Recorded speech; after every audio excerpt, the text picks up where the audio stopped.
पालकमंत्री सन्मान्य लोढा साहेब, मुंबईचे दुसरे पालकमंत्री सन्मान्य दीपक केसरकर जी, भारतीय जनता पक्षाचे आमचे मुंबईचे अध्यक्ष सन्मान्य आशिष शेलार साहेब, विधान परिषदेचे माजी विरोधी पक्ष नेते आमदार सन्मान्य प्रवीण दरेकर साहेब, आमदार सन्मान्य सुनील राणे साहेब, आमदार सौ जाधव मॅडम, सन्मान्य आमचे यशवंत जाधव जी, सन्मान्य संजय शिरसाट जी, सन्मान्य सदा सरवणकर जी, मंचावर उपस्थित असलेले सर्वच प्रमुख मान्यवर, उपस्थित असलेले सर्वच बंधू भगिनींनो आणि सर्व तरुण मित्रांनो, आज आपल्या वर्ली विधानसभेमध्ये या भव्य अशा सभेच्या निमित्ताने मी थोडक्यातच माझे विचार मांडण्यासाठी इथे उभा आहे। माझ्या अगोदरच सूत्रसंचालन करणारे सांगून ठेवलंय की पुढच्या 5 मिनिटांमध्ये मुख्यमंत्री येत आहेत, जेणेकरून मला चिठ्ठी देण्याची पण गरज नाही आहे। त्यांनी सांगून टाकलंय की 5 मिनिटांमध्ये उरकून टाका।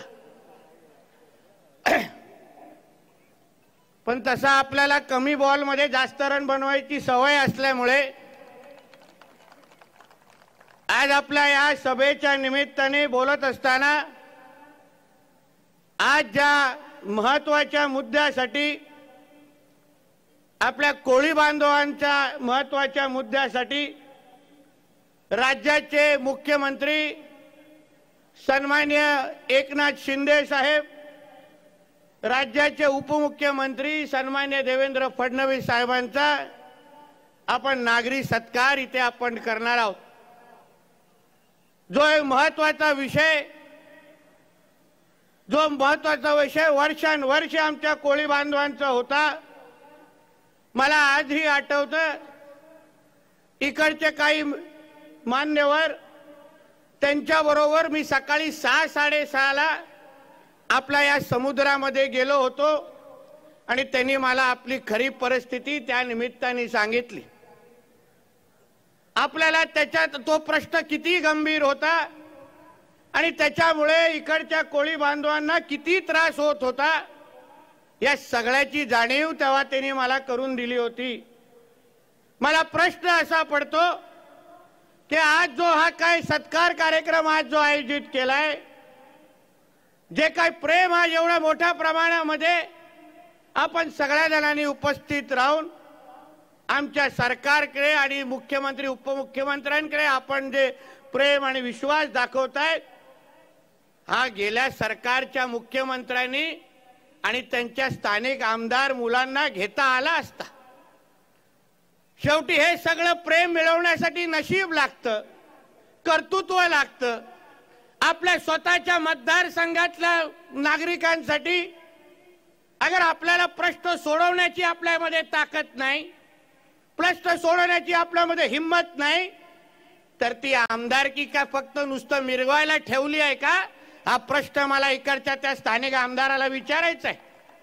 मला आठवतं तेव्हा आमच्या काही कोळी बांधवांनी मला सांगितलं की तेव्हा गेल्या सरकारमध्ये ते पूर्ण सरकार तसं फेसबुक आणि आपल्या ऑनलाईनच चालायचं, तेव्हा ह्या इकडच्या ह्या प्रश्नासाठी एकदा ऑनलाईन बैठक आयोजित केली होती आणि त्या ऑनलाईन बैठकीमध्ये असलम शेख जे तेव्हाचे पालकमंत्री होते, मग इकडचे स्थानिक आमदार जे मंत्री पण होते तेही त्या ऑनलाईन बैठकीत होते, काही मच्छीमार संघटनेचे लोक त्या ह्याच्यामध्ये होते, काही अधिकारी होते आणि सगळ्या जणांनी आपले एक एक प्रश्न मांडत असताना दोन्ही मंत्र्यांनी आपले मत मांडलं, अधिकाऱ्यांनी मत मांडलं आणि जेव्हा मच्छीमार बांधवांना बोलण्याची संधी मिळाली तर लगेच ती व्हिडिओ कॉन्फरन्स बंद करण्यात आली आणि ती मीटिंगच संपून टाकली।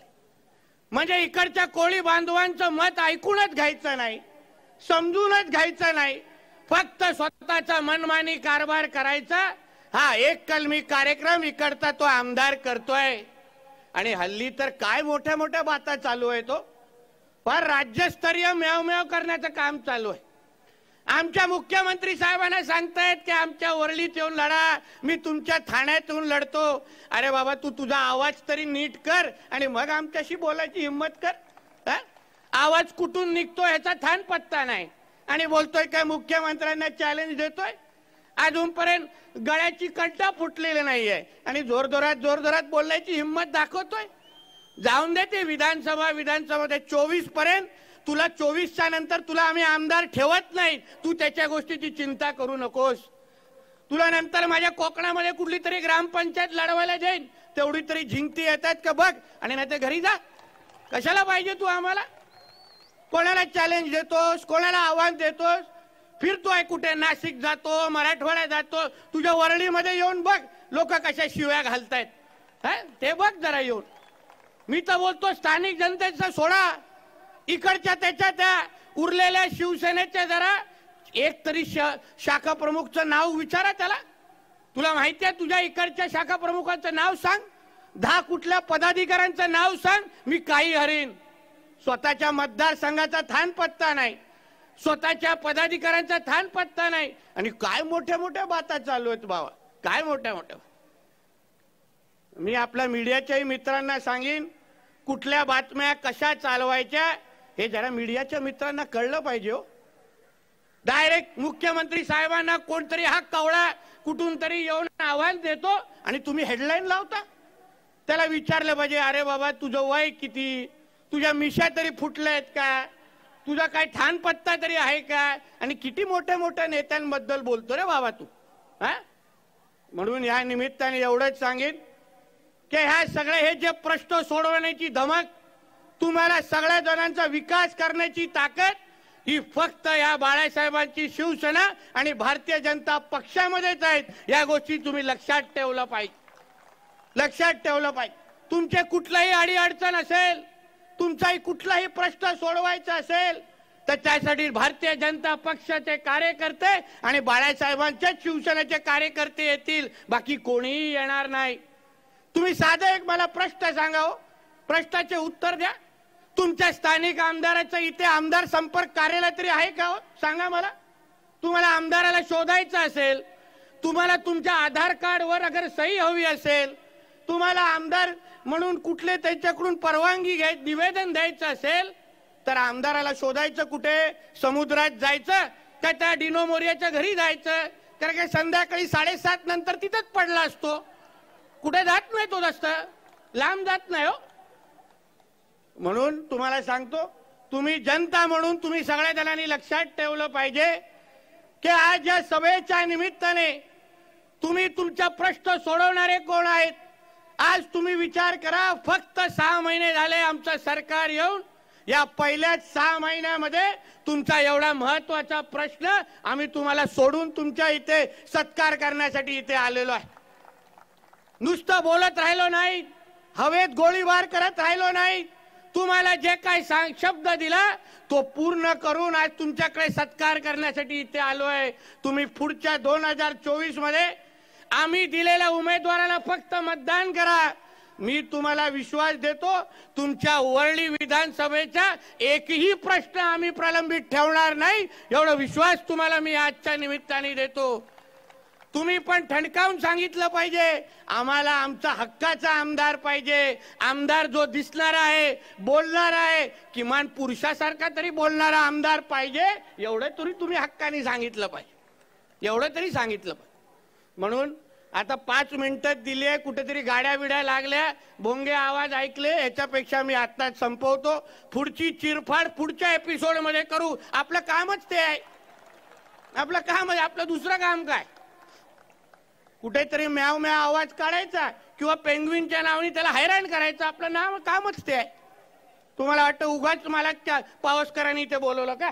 काय हो पावसकर, कधीपासून खुणवतायत? अरे नितेश बोल रे बोल रे बोल रे, मला माहिती आहे कशाला खुणवत होते, त्याला ऐकायचं होतं ही अशा सगळ्या गोष्टी। म्हणून आपल्याला निमित्ताने सांगेन, आज ही भव्य सभा आयोजित केली आहे। या सभेच्या निमित्ताने ही 24 चा ट्रेलर समजूनच तुम्ही या सभेकडे बघा। आणि पूर्ण पिक्चर 24ला दाखवून टाका, एवढीच या निमित्ताने आपल्याकडून मागणी करतो। आणि परत एकदा सगळ्यात मच्छीमार बांधवांचं मी मनापासून अभिनंदन करतो की तुमच्या मनातला प्रश्न हे आमच्या सरकारने म्हणजे आमचे मुख्यमंत्री साहेब एकनाथ शिंदे साहेब आणि आमचे फडणवीस साहेबांनी जो सोडवला, तुम्ही जेव्हा जेव्हा आमचं सरकार हाक मारेल तुम्ही खंबीर पद्धतीने त्यांच्या मागे उभे राहाल, एवढीच अपेक्षा या निमित्ताने व्यक्त करतो। इथेच थांबतो। जय हिंद, जय महाराष्ट्र। नितेशजी या ठिकाणी